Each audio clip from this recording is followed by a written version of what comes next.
اللهم صل على سيدنا محمد يا رب صل وسلم دائما ابدا على حبيبي.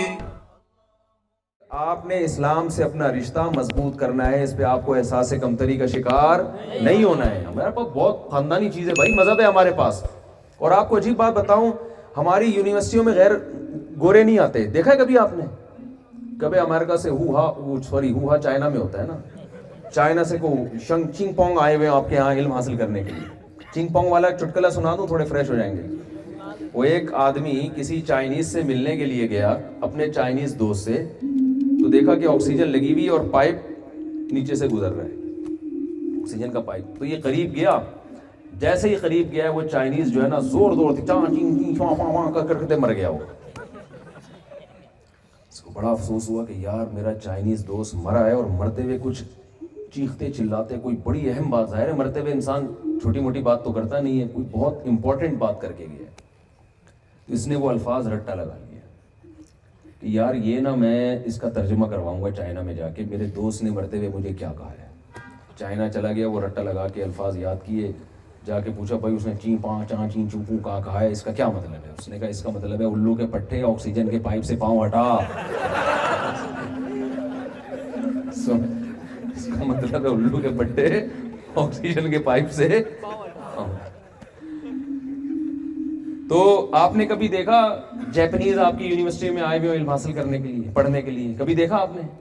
نہیں. وہ کہتے ہیں یار ہم کیوں آئے, تم آؤ نا ہمارے پاس. یہ لیکن دینی مدرسوں میں آپ کو جیپنیز نظر آئیں گے, چائنیز نظر آئیں گے, لندن کے لوگ, فرانس کے لوگ. ہمارے جامعۃ الرشید میں جنرل مشرف کے دور میں پابندی لگ گئی تھی غیر ملکیوں کے لیے, فرانسیسی بھی آتے تھے ایڈمیشن کے لیے, چائنا سے بھی آئیں گے. کیا مطلب بھائی؟ ان کو یہ احساس ہے کہ کچھ چیزیں ایسی ہیں جو ان کے پاس ہیں جو ہماری مارکیٹوں میں شارٹ ہیں.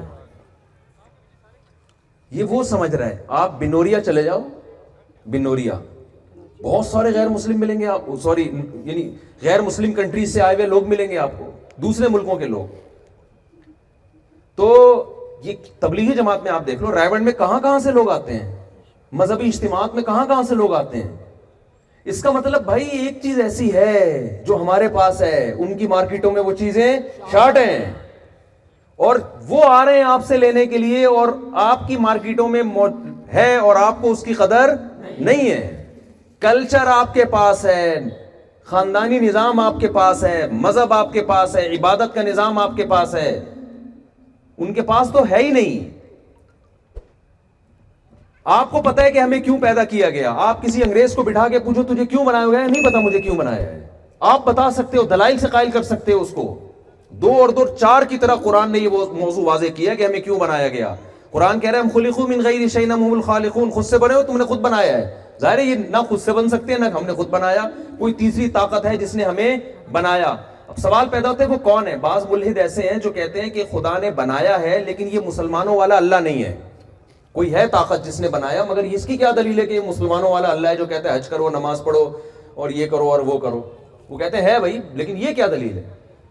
اس کا جواب بھی قرآن نے بہت آسان دیا ہے. دیکھو کسی ایسے کو مانا جاتا ہے, خدا کو مانے. اللہ تو اپنا تعارف آدم علیہ السلام کے زمانے سے کراتا آ رہا ہے. موسیٰ علیہ السلام کو اس نے کلیم اللہ بنایا, یہودی اس بات کو مانتے ہیں. عیسیٰ علیہ السلام کو روح اللہ بنایا. آج عیسائیت دنیا میں سب سے بڑا مذہب ہے, وہ اس بات کو کہتے ہیں کہ عیسیٰ علیہ السلام کے ذریعے اللہ نے تعارف کروایا اپنا. مسلمان ہیں وہ کہتے ہیں اللہ نے اپنا انٹروڈکشن کروایا. وہ اللہ بتاتا ہے کہ میں آسمان و زمین, قرآن کے ذریعے بتایا نا, پیغمبروں کو بھیج کے بتایا. وہ اللہ بول رہا ہے پیغمبروں کے ذریعے اپنا پیغام دنیا تک پہنچا رہا ہے. تو ایک خدا تو وہ ہے جو اپنا پیغام دنیا تک پہنچا رہا ہے ہزاروں پیغمبروں کے ذریعے آسمان سے کتابیں نازل کر کے, وہ تو اللہ ہی ہے. اور ایک خدا وہ ہے جو ایسا چپ کر کے ٹیپ لگا کے بیٹھا ہے, کروڑوں سال گزر گئے, معاذ اللہ جھوٹا خدا اپنا انٹروڈکشن کروا رہا ہے اور سچا خدا چپ کر کے بیٹھا ہوا ہے. تو ہم کسی گونگے بہرے اندھے کاڑے خدا کو مانیں یا اس خدا کو مانیں جو موسیٰ کو بھیج کے کلیم اللہ بناتا ہے, اور جس نے قوم عاد اور قوم ثمود کی تباہی کے واقعات سنائے, جس نے قوم لوط کی تباہی کے واقعات سنائے, ان کی نشانات کو بھی باقی چھوڑ دیا اس نے, جس نے فرعون کو دریا میں غرق کیا اور اس کی لاش کو آج تک محفوظ رکھا ہوا ہے, جو اپنا اللہ لا الہ الا هو الحی القیوم پوری آیت الکرسی میں اپنا تعارف کرواتا ہے. وہ اپنی عبادت کا طریقہ بتاتا ہے کہ فجر میں اتنی رکعتیں پڑھنی ہے, نماز کا ٹائم یہ ہے, ظہر میں ایسے, عصر میں ایسے, مغرب میں ایسے, عشاء میں ایسے. یوصیکم اللہ فی اولادکم, مر گئے تو تمہاری بیٹے کو اتنا حصہ, تمہاری بیٹی کو اتنا حصہ, بیوی کا اتنا حصہ, بیوی مر گئی خدا نخواستہ, بیوی مر گئی تو شوہر کا اتنا حصہ اور اس کی اولاد کا اتنا حصہ, اور اس کے یہ حقوق, پڑوسیوں کے یہ حقوق, ابا کے یہ حقوق, اماں کے یہ حقوق, حج کا یہ طریقہ, رمضان کا یہ طریقہ, روزہ ٹوٹتا کیسے, جو ایک ایک چیز میں ہمیں گائیڈ کر رہا ہے. وہ سمجھ میں آتا ہے کہ خدا ہو, اور آپ جس خدا کی بات, وہ مسلمانوں کے اللہ کے علاوہ کوئی اور ہے نہیں. اس کے علاوہ جتنے خدا ہے وہ نہ بتا رہے ہیں, نہ بول رہے ہیں, نہ گائیڈ کر رہے ہیں. اور جو ان کی مذہبی کتابیں اٹھا کے دیکھو تو گائیڈنس ایسی ہے کہ انسان کہتے ہیں اس سے اچھی گائیڈنس تو میں کر سکتا ہوں. تو ایک ایک چیز اسلام نے اتنی کلیئر کی ہے, اس کے بعد ہمیں کسی اور طرف جانے کی ضرورت نہیں ہے. تو پہلی بات, آپ نے اپنا نظریہ کیا کرنا ہے بھائی, اسلام پہ مضبوطی دکھانی ہے, اس میں احساس کمتری کا شکار نہیں ہونا. دوسرا کام, بس یہ آخری بات بیان کر کے میں اپنی بات ختم کر رہا ہوں. دیکھو, نظریاتی طور پہ خدا پہ ایمان لے آنا یہ کافی نہیں ہے. یہ تو بیٹھے بیٹھے آپ کے ہاں جی میں مانتا ہوں خدا پہ, بڑی بات ہے, یہ بھی مان گئے آپ, لیکن اللہ یہ چاہتا ہے کہ میرے صرف وجود کو تسلیم نہ کیا جائے بلکہ مجھ سے محبت بھی کی جائے. اس کی میں ایک مثال دیتا ہوں. آپ کی بیوی نہ آپ کو روٹی پکا کے دیتی ہے, نہ چائے بنا کے دیتی ہے, اماں کے گھر بیٹھی رہتی ہے, آپ ہر وقت جو ہے نا تپے رہتے اس سے, یار شادی کر کے پھنس گیا, کسی کام کی نہیں ہے. ایک دن بیگم تیش میں آتی ہے, کہتی ہے میں آج آپ پر ایک بہت بڑا احسان کرنے والی ہوں. آپ بڑے خوش ہو گئے, بھائی دوسری شادی کی شاید اجازت دے دیں. وہ احسان اس نے یہ کیا, اس نے کہا کہ میں یہ مانتی ہوں کہ آپ میرے شوہر ہو. کیا خیال ہے, میں یہ مانتی ہوں کہ آپ میرے, اس کے لیے آپ کو نادرا کا سرٹیفکیٹ دکھانے کی ضرورت نہیں. آپ کہو گے بھائی مان لیا تم نے, ٹھیک ہے, کچھ حرکتیں بھی تو ایسی کرنا ہے جس سے پتا چلے کہ میں کیا ہوں, تیرا میاں ہوں. جس کام کا تجھے کہتا ہوں انکار کر دیتی ہے. تو دیکھیں, ہم صرف جیسے میاں بیوی میں غیرت ہوگی تو وہ چاہیں گے ہم ایک دوسرے سے محبت کریں, محبت چاہتی ہے نا. باپ, جو اولاد باپ کو باپ کہتی ہے, تو باپ آپ کو اپنی اولاد جب مانے گا جب آپ اس باپ سے محبت بھی کریں گے. ماں یہ چاہتی ہے کہ میرے بچے مجھ سے محبت کریں, دوست یہ چاہتے ہیں کہ میرے دوست مجھ سے محبت کریں. یہ محبت ایک ایسی چیز ہے جس کی انسان کی نظر میں سب سے زیادہ ویلیو ہے, سب سے زیادہ ویلیو ہے. کسٹمر سے بھی آپ کا تعلق ہوتا ہے, محبت نہیں ہوتی. پڑوسیوں سے بھی آپ کا تعلق ہوتا ہے, بسا اوقات محبت نہیں ہوتی. تعلق ہونا کمال نہیں ہے, کمال کیا ہے, محبت ہونا. تو اللہ بھی یہ چاہتا ہے کہ میرے بندے صرف مجھے تسلیم نہ کریں بلکہ مجھ سے محبت کریں. تو محبت ایک ایسی چیز ہے کہ اگر یہ آپ میں نہیں ہے تو پیدا بھی کی جا سکتی ہے. سمجھ میں آ رہی ہے بات کہ نہیں آ رہی؟ آپ کہہ سکتے ہیں یار ہمیں تو اللہ سے محبت ہونی چاہیے مگر نہیں ہے, تو کیا کریں؟ تو اللہ نے اس کے لیے سب سے اہم چیز جو بتائی ہے نا وہ نماز ہے. توحید کے بعد اسلام کا سب سے بڑا حکم کیا ہے؟ نماز. صحابہ کے دور میں جو منافق ہوتے تھے نا, پکے منافق, وہ بھی نمازوں میں حاضری دیتے تھے لازمی. کیوں؟ ان کو پتا تھا کہ اگر ہم نماز میں نہیں آئے تو ہمیں کافر ہی سمجھا جائے گا, کیونکہ اس دور میں یہ ممکن نہیں تھا کہ کوئی اسلام قبول کرے اور مسجد میں نماز کے لیے نہ آئے. تو میں اتنی دور سفر کر کے آیا ہوں, اگر اتنا ہم سب مل جل کے عزم کر لیں اس سفر کا, مسلمان تو آپ پہلے سے ہیں الحمدللہ, تبھی تو آئے نا, اللہ کو تو مانتے ہیں. وہ تو میں نے اس لیے پوری تمہید بیان کر دی تاکہ کوئی آپ کے ایمان پہ ڈاکہ نہ ڈالے, کیونکہ کراچی میں تو, لاہور میں یہ بہت ہو رہا ہے, یونیورسٹیوں میں ایتھیزم اور اسلام کے خلاف ماحول بہت بنایا جا رہا ہے. یہاں کا مجھے نہیں پتا اسلام آباد کی کیا رپورٹ ہے. تو یہ تو میں نے اس لیے کہ آپ ماشاءاللہ پہلے سے مسلم ہیں اور کیا ہو جائیں, پکے ہو جائیں, کوئی آپ کے ایمان پہ ڈاکہ نہ ڈال سکے. تو پریکٹیکلی مسلمان بننے کے لیے سب سے پہلا کام آپ کو کیا کرنا پڑے گا؟ نماز. تو کیا خیال ہے بھائی, عزم کر لیں کہ آئندہ زندگی میں کچھ بھی ہو جائے کسی قیمت پہ نماز قضا نہیں ہونے دیں. اور اس کے لیے دیکھیں, جب جس چیز کو کسی کی عادت نہیں ہوتی نا, عادت ڈالنے کے لیے کچھ اپنے آپ کو سزا دینی پڑتی ہے. اکثر لوگ کہتے ہیں نا ہم سے بد نظری نہیں چھوٹتی, لڑکیوں کو جھانکتے تاکتے رہتے ہیں بس.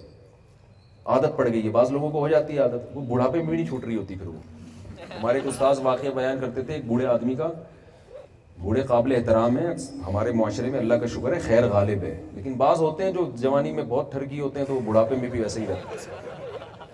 تو وہ بڑے اپنے محلے کے بوڑھے کا قصہ سناتے تھے نا, وہ جہاں سے کوئی خاتون گلی سے داخل ہوئی تو وہاں تک یعنی پورا جو ہے نا پہنچا کے آتا تھا گلی کے کنارے. تو یہ خطرہ ہوتا ہے اگر جوانی میں یہ توبہ نہ کی جائے. تو جن کو عادت پڑ جائے نا, علماء کیا کہتے ہیں, بھائی جب بد نظری ہو کچھ پیسے صدقہ کر دو, یعنی قیمت رکھ دو. ایک دفعہ دیکھنے کے 100 روپے 500 روپے, جس کو جتنی اللہ نے عادت یعنی جتنا پیسہ دیا ہے اس کا فائدہ کیا ہوگا, آہستہ آہستہ یہ گناہ کم ہوگا. ہمارے ایک دوست کو سگریٹ کی عادت تھی, انہوں نے کیا کیا, کینیڈا میں ہوتے ہیں بلکہ کینیڈا میں 10,000 روپے نکالنا کوئی اتنا مشکل کام نہیں ہوتا. تو انہوں نے کہا کہ میں آئندہ منت نہ مانے, بس ویسے ہی نیت کی. انہوں نے کہا کہ میں جب سگریٹ پیوں گا میں انشاءاللہ 10,000 روپے صدقہ کروں گا. تو ایسے ہی کرتے تھے.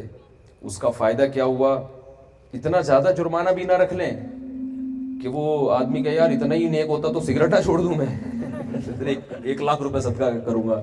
تو اتنا زیادہ بھی سزا نہ ہو کہ وہ برداشت کرنا مشکل ہو جائے, اور اتنی ہلکی بھی نہ ہو کہ آدمی سارا دن میں ایڈوانس میں گلک میں پیسے ڈال کے بولے اب پیتے رہو سارا دن, اتنی بھی نہ ہو. وہ ہر آدمی کی حالت مختلف ہوتی ہے. تو وہ کہتے ہیں میں نے 10,000 روپے رکھے ہیں, اس کا نتیجہ یہ نکلا کہ میں اگر دن میں 20 دفعہ سگریٹ پیتا تھا تو 10 دفعہ پہ آ گیا ہوں میں. پھر 10 دفعہ کے بعد آہستہ آہستہ 5 دفعہ پہ آ گیا. پھر کہتے ہیں اب ہفتے میں 1 آدھ دفعہ ہی ہے, لیکن جب بالکل کم ہو جائے گی تو پھر وہ جرمانہ انہوں نے بڑھا دیا. اب عادت پڑ گئی نا. تو یہ بہت بہترین نسخہ ہے. آپ اپنے آپ کو نماز کا عادی بنانے کے لیے, عادت ڈالنے کے لیے اپنے اوپر جرمانہ رکھیں. حضرت حکیم اختر صاحب رحمہ اللہ بہت بڑے بزرگ تھے, وہ فرمایا کرتے تھے جس دن فجر نکل جائے اس دن کا ناشتہ گول, ناشتہ نہیں کرو. بلکہ وہ تو فرماتے تھے غیرت آنی چاہیے جس خدا نے, دیکھو غیر مسلم تو خدا ہے ہی نہیں نا اس کی ڈکشنری میں. ہم تو مانتے ہیں, تو جو مانتے ہیں تو صحیح طرح سے مانیں نا. اللہ نے 5 نمازوں کو فرض کیا ہے, اور نبی صلی اللہ علیہ وسلم کی صحیح حدیث سے پتہ چلتا ہے کہ اسلام میں توحید کے بعد نماز سے بڑا کوئی حکم نہیں ہے.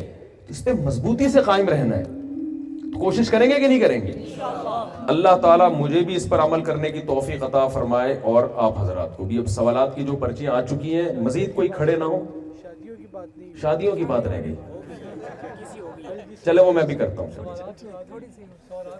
آج ایک آدمی کا فون آیا کہ میں نے دوسری شادی کی. ابھی میں آ رہا تھا نا گاڑی میں, تو ابھی کی بات ہے, 2 گھنٹے پہلے کی بات ہے. یہ حضرات بھی بیٹھے ہوئے سن رہے تھے, بلکہ 1 گھنٹہ بھی نہیں ہوا ہوگا فون کو.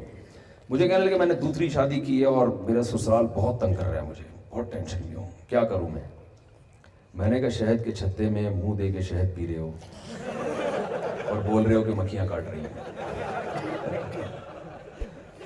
میں نے جب دوسری کی نا, یہ واقعہ میں بیان شاید نیٹ پہ اپلوڈ بھی ہوا وہ, میں نے جب دوسری کی تو بہت زیادہ میرے پر سسرال کا دباؤ تھا. تو میں ایک بڑے عالم کے پاس گیا بہت ٹینشن میں. میں نے کہا میں بہت برے طریقے سے پھنس گیا ہوں, میرے سسرال تو چھوڑ نہیں رہا مجھے, میں کیا کروں. انہوں نے کہا کیا کیا؟ میں نے کہا دوسری شادی کی ہے. تو انہوں نے کہا ہم بیوقوف ہیں کیا؟ پھر کہنے لگے لوگ شہد کے چھتے میں ہاتھ دے کے شہد پیتے ہیں اور کہتے ہیں کہ مکھیاں کاٹ رہی ہیں, اور اس مولوی طارق کو دیکھو منہ دے کے شہد کے چھتے میں شہد پی رہا ہے اور کہہ رہے ہیں کہ مکھیاں کاٹ رہی. تو 4 شادیاں لازمی کریں آپ لوگ, لازمی کریں, کیونکہ یہ معاشرے کی ضرورت ہے. ہاں یہ بات دیکھو, لوگ اکثر مجھ سے پوچھتے ہیں کہ ہم کیوں کریں, ہمیں تو دوسری شادی کی ضرورت نہیں ہے. آپ کو ضرورت نہیں ہے, خواتین کو ضرورت ہے. لڑکیاں بہت زیادہ ہو گئی ہیں مردوں کے مقابلے میں, گروتھ ریشو کے لحاظ سے نہیں. جو نکاح کے قابل مرد ہیں نا وہ مارکیٹ میں بہت تھوڑے سے رہ گئے ہیں. سمجھ رہے ہو مارکیٹ سے کیا چل رہے ہیں؟ میں ایک چھوٹی سی بات کرتا ہوں. دیکھو جس معاشرے میں فیملی پلاننگ پر عمل ہوگا نا وہاں لڑکیوں کا گروتھ ریشو بڑھے گا لازمی. وجہ اس کی ہے کہ جس کے ایک لڑکا ہو گیا تو ایک لڑکی کے بعد نسل روک لے گا, جس کا لڑکا نہیں ہوا تو وہ لڑکے کی لالچ میں پیدا کرتا رہے گا, تو 5-6 بیٹیوں کے بعد 1 آدھ بیٹا ہو جاتا ہے. تو گروتھ ریشو لڑکیوں کا تو بڑھ رہا ہے, لڑکوں کا نہیں بڑھ رہی. یہ طے شدہ بات ہے, اس کا کوئی بھی انکار نہیں کر سکتا. آپ کہہ سکتے ہیں چائنا اور انڈیا میں تو لڑکے زیادہ ہیں, بھائی وہاں ماں کے پیٹ میں ہی بیٹیوں کو مار دیتے ہیں وہ. تو ہم تھوڑی یہ ظلم کر سکتے ہیں کہ یار بچیوں کو پیدا ہونے سے پہلے ہی قتل کر دو, یہ تو ظلم ہے. تو اس لیے وہاں برابر ہے, ورنہ گروتھ ریشو جہاں فیملی پلاننگ ہوگی لڑکیوں کا بڑھے گا. تو اب لڑکیاں پیدا زیادہ ہو رہی ہیں, لڑکے پیدا کم ہو رہے ہیں. یہ مفتی حسین خلیل خیل صاحب بیٹھے ہیں نا, یہ فلسفہ میں نے ان کو بتایا تھا, تو آخر میں ان کا ایک بڑا بہترین انہوں نے جواب دیا تھا, وہ چٹکلا میں آپ کو سناتا ہوں. تو یہ بڑے عالم ہیں ماشاءاللہ, جامعۃ الرشید کے بہت سینئر عالم ہیں, اور اسلامک بینکنگ اور فائننس میں بہت اللہ نے ان کو مہارت دی ہے. تو لڑکیاں پیدا زیادہ ہوتی ہیں, لڑکے پیدا کم ہو رہے ہیں. پھر میڈیکل سائنس ہی کہتی ہے کہ لڑکا جب بچے ہوتے ہیں نا تو ان میں قوت مدافعت کم ہوتی ہے بیماریوں کے خلاف, بچیوں میں زیادہ. یعنی بچپن میں موت کا ریشو بچوں میں بچیوں کی نسبت زیادہ ہے. تو نکاح کے لیے جو لڑکے پیدا ہوئے تھے, جتنی لڑکیاں تھیں اس میں اور تھوڑے سے شارٹ ہو گئے کہ نہیں ہو گئے؟ کیا خیال ہے؟ آگے جب یہ دونوں جوان ہوتے ہیں تو حادثاتی موت کا ریشو لڑکوں میں لڑکیوں کی نسبت بہت زیادہ. بائکوں سے ٹکرا کے مرد مرتے ہیں, اور جناب فیکٹریوں میں چھت گر گئی مرد مرتے ہیں. جنگوں میں کون مرتا ہے؟ فسادات میں, ٹارگٹ کلنگ میں, دشمنیوں میں, زمینوں کے جائیدادوں کے جھگڑوں میں مرد پورے 10 مرد ایک خاندان کے کٹ جاتے ہیں.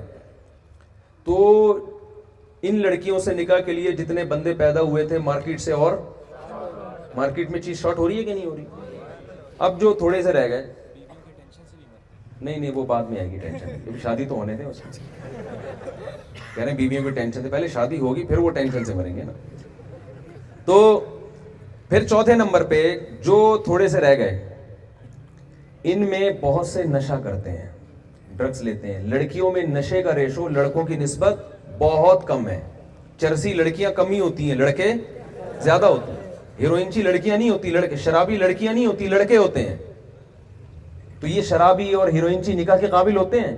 اکثر لڑکیاں پوچھتی ہیں, وہ خواتین پوچھتی ہیں شراب پی کے طلاق دے دی, ہو گئی وہ طلاق تو طلاق ہے, وہ شراب پی کے بھی ہوتی ہے. میں کہتا ہوں شکر ادا کرو چاقو نہیں مار دیا اس نے, اس سے تو جان چھوڑ گئی, یہ زیادہ اچھا ہے, ورنہ وہ گولی بھی مار سکتا تھا.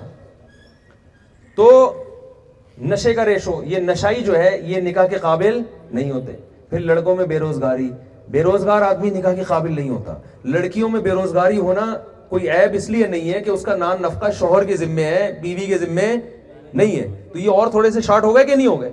پھر جو باقی بچے ہیں ان میں سارے یہاں نکاح نہیں کرتے, بہت سے یورپ امریکہ جا کے انگریز لڑکیوں سے نیشنلٹی کے چکر میں نکاح کرتے ہیں, جبکہ یہاں کی لڑکیوں کو وہاں نہیں بھیجا جا سکتا نکاح کے لیے. کلچر کا بہت فرق پڑ جائے گا نا. تو اور تھوڑے ہو گئے. تو یہ میں ان کو بتا رہا تھا, تو انہوں نے کہا یہ میں اور آپ 2-4 آدمی رہ گئے ہیں. کہہ رہے ہیں آپ نے اتنا تھوڑا کر لیا کہ مجھے لگ رہا ہے کہ میں ہوں, ایک آپ ہے, 2-4, یعنی اتنی سپیڈ سے بندے. میرا ایک دفعہ ایک ٹی وی میں میں نے تو, میرا تو اسٹائل ہے نا, میں نے بندوں کو مارنا شروع کیا. آخر میں جب پہنچا نا, پتہ نہیں 8 اسٹیپ, ابھی تو مجھے پورے یاد بھی نہیں آ رہے, 8ویں اسٹیپ پہ پہنچا, انہوں نے کہا بس ہم 2-4 ہی رہ جائیں گے بھائی, باقی یہاں روک دو. ان کا ملفوظ ہے. وہ میں ایک دفعہ ٹیلی ویژن پہ انٹرویو دے رہا تھا, تو وہ ویمن رائٹس کی ہے نا, کوئی مشہور خاتون ہے, پتہ نہیں کیا نام ہے ان کا, ماروی سرور صاحبہ بیٹھی ہوئی تھی نا میرے سامنے. تو وہ ٹاپک تھا ہی 4 شادیوں پہ, یعنی ٹیلی ویژن جی ٹی وی تھا میرا خیال ہے. انہوں نے کہا کہ یہ اس پہ بات چل رہی تھی, تو میں نے اس پہ دلائل دینا شروع کیے. میں نے قرآن و سنت سے نہیں دی, میں نے عقل سے دلائل دیے. تو انہوں نے, ان کی جب باری آئی تو وہ کہنے لگی نہیں لڑکیوں میں بھی بہت ریشو بہت ہے, لڑکیاں بہت مرتی ہیں. میں نے کہا مثلاً, انہوں نے کہا پریگننسی میں اتنی لڑکیاں مر جاتی ہیں, حالانکہ اتنی نہیں مرتی جتنی انہوں نے, میں نے آدھے گھنٹے میں اتنے مرد نہیں مارے تھے, انہوں نے 1 منٹ میں اتنی عورتیں مار دی. انہوں نے کہا اتنی لڑکیاں تیزاب پھینکنے سے مرتی ہیں, اتنی پریگننسی سے مرتی ہیں, ہر منٹ میں اتنی, ہر منٹ میں. مجھے مذاق سوچا, میں نے کیا نہیں, میں نے وہ لائیو چل رہا تھا, مذاق سوچا. میں نے کہا یار کال کر کے میں گھر والوں کی خیریت معلوم کروں کہ ہمارے گھر میں سب خواتین زندہ ہیں یا نہیں ہیں, کیونکہ اتنی, میں نے کہا آپ اتنی اسپیڈ سے خواتین کو مار رہی ہیں کہ مجھے فکر لگ گئی ہے میں گھر فون کر کے پوچھوں یار ہمارے گھر میں بھی کوئی مرا تو نہیں ہے, تھوڑا ہاتھ. یعنی میرا ان کا مقصد تھا کہ اتنی بھی اسپیڈ نہیں ہے جتنی آپ نے بنا دی.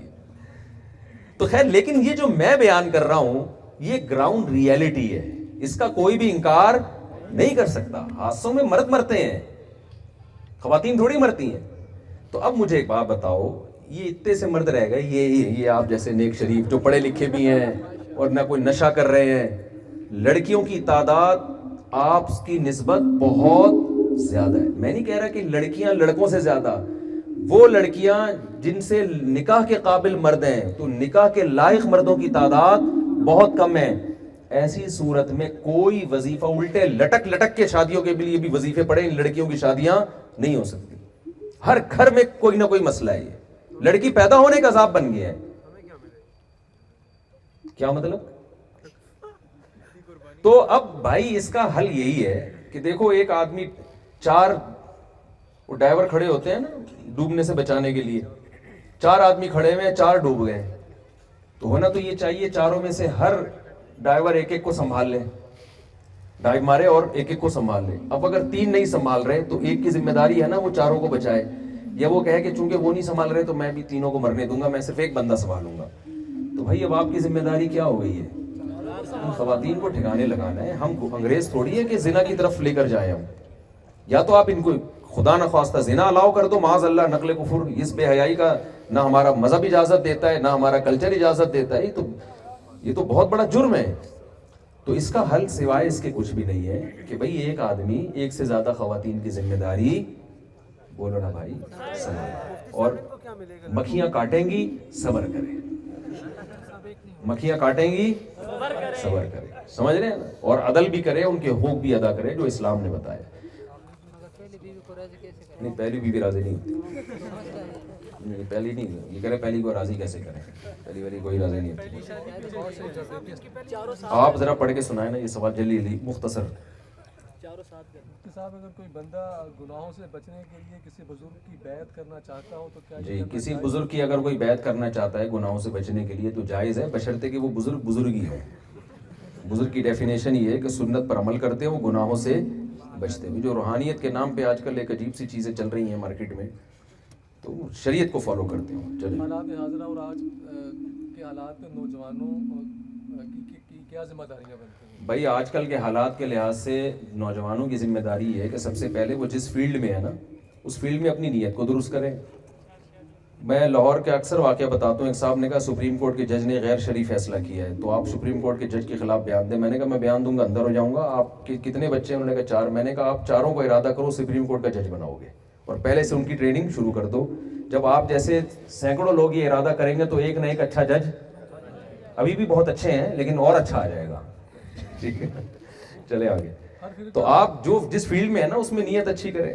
جی, ہر فرقہ دوسرے کو گمراہ کہتے ہیں اور بدقسمتی سے یوٹیوب سے ہم معلومات حاصل کرتے ہیں. جی, رہنمائی فرمائی کس کو سنا جائے؟ یہ بہت اہم سوال ہے. لوگ پوچھتے ہیں ہر فرقہ دوسرے کو گمراہ کہتا ہے, ہم کہاں جائیں؟ تو یہ تو ایسا ہی ہوگا, ہر مذہب دوسرے مذہب کو غلط کہتا ہے نا, تو ہم کہاں جائیں؟ تو کہاں گئے ہم؟ بھائی صحیح مذہب کو فالو کیا ہم نے. تو ہر فرقہ اگر دوسرے فرقے کو غلط کہہ رہا ہے تو آپ دیکھو ان میں کون غلط ہے اور کون صحیح ہے. یہ تو نہیں کہ دونوں ہی غلط ہیں. 2 آدمی لڑ رہے ہیں, ایک نے پہل کر کے مکہ مارا, دوسرا بچانے کے لیے مکہ مار رہے ہیں. آپ کو دونوں غلط ہیں, دونوں لڑ رہے ہیں. بھائی ایک دفاع میں لڑ رہا ہوگا. یہ زبان, یہ نا لوگوں کی زبان پر یہ جملہ ہے سب مولوی آپس میں لڑ رہے ہیں. بھائی کچھ دفاع میں لڑ رہے ہوتے ہیں. جب آپ کسی کے بزرگوں کا نام لے لے کے ان کی توہین کرو گے, اسلام کے بنیادی اور بیسک عقائد کا آپ انکار کرو گے, تو علماء جواب تو دیں گے نا. تو اس میں آپ کی یہ ذمہ داری نہیں ہے کہ سب غلط ہیں. آپ کی ذمہ داری ہے کہ جو حق پر ہے اس کا آپ نے ساتھ دینا ہے. باقی یہ لڑائی چلتی رہے گی قیامت تک. یہ تو حق اور باطل کی لڑائی قیامت تک چلے گی. یہ آپ یہ نہ توقع رکھیں کہ بالکل امن و مانا جائے گا. یہ تو حضرت عیسیٰ علیہ السلام جب نازل ہوں گے تبھی ہوگا. یہ پھر سارے فرقے تلوار کی زور سے اس وقت ختم ہوں گے. ابھی تلوار کی طاقت سے ختم نہیں ہو سکتے. ابھی یہی ہے کہ آپ کو جو حق لگتا ہے آپ اس کا ساتھ دیں, اور جو باطل لگتا ہے آپ دلائل کی دنیا میں اس کا جواب دیں. بس اس سے آگے آپ کو بڑھنے کی ضرورت نہیں ہے. چھوڑ دیں, یہ اللہ کا کام ہے کون صحیح کون غلط. یہ اللہ آپ اگر صحیح کو فالو کریں گے آپ کی بخشش ہو جائے گی. یہ جو کہتے ہیں نا اسلام میں فرقہ نہیں ہے, 73 فرقے بنیں گے اسلام میں. 73 فرقے بنیں گے, تو انہی میں دیکھنا ہے کون صحیح ہے کون غلط ہے. جی, آپ 4 شادیوں پہ زور دیتے ہیں تو جو اسٹوڈنٹس گھروں سے دور رہ رہے ہیں وہ کس طرح اس پہ عمل کریں؟ کہہ رہے ہیں بھائی آپ 4 شادیوں پہ زور دیتے ہیں, جو اسٹوڈنٹ گھروں سے دور رہ رہے ہیں وہ گھر بنا لیں اپنا. ان کو زیادہ ضرورت ہے, شادی کر لیں ان کا گھر بن جائے گا. پیسہ ہی نہیں ہے. کوئی ایسا رشتہ چل تلاش کر لے جو فری میں نکاح کر لے, پھر بھی نہیں ملتا تو پھر روزے رکھیں کثرت سے, پھر اور زبردستی گن پوائنٹ پہ تو ہوتی نہیں ہے نا شادی. جی, اسلام سائنس کے علم کے بارے میں کیا کہتے ہیں؟ اسلام سائنس کے علم کے بارے میں کیا کہتا ہے؟ اسلام بہت فضیلت بیان کرتا ہے, کسی کی جان بچانا ایسے جیسے تمام انسانوں کی. تو میڈیکل سائنس پڑھ کے جب آپ ڈاکٹر بنتے ہو تو ہزاروں کی جان بچاتے ہو نا. اسلام اصول بیان کرتا ہے. نبی نے فرمایا جس نے درخت لگایا جب تک چرند پرندی کھاتے رہیں گے قیامت تک اس کو ثواب ملے گا. تو جو زرعی یونیورسٹی میں جا کے زراعت کی پیداوار میں اضافے کا ذریعہ بنتا ہے, وہ تو کروڑوں لوگوں کے کھانے پینے کا ذریعہ بنے گا نا, تو وہ کتنا ثواب حاصل کرے گا. تو اسلام اصول اور ضابطے بیان کرتا ہے. جی, کیا اسلام میں فوٹو ایڈیٹنگ کا کام جائز ہے یا نہ؟ ڈیجیٹل تصویر جائز ہے, باقی یہ جو آپ نے پرنٹڈ تصویر لگائی ہوئی ہے نا, یہ بلا ضرورت شدیدہ یہ نہ لگایا کریں. ہم بہت سے دو شادی شدہ ہیں.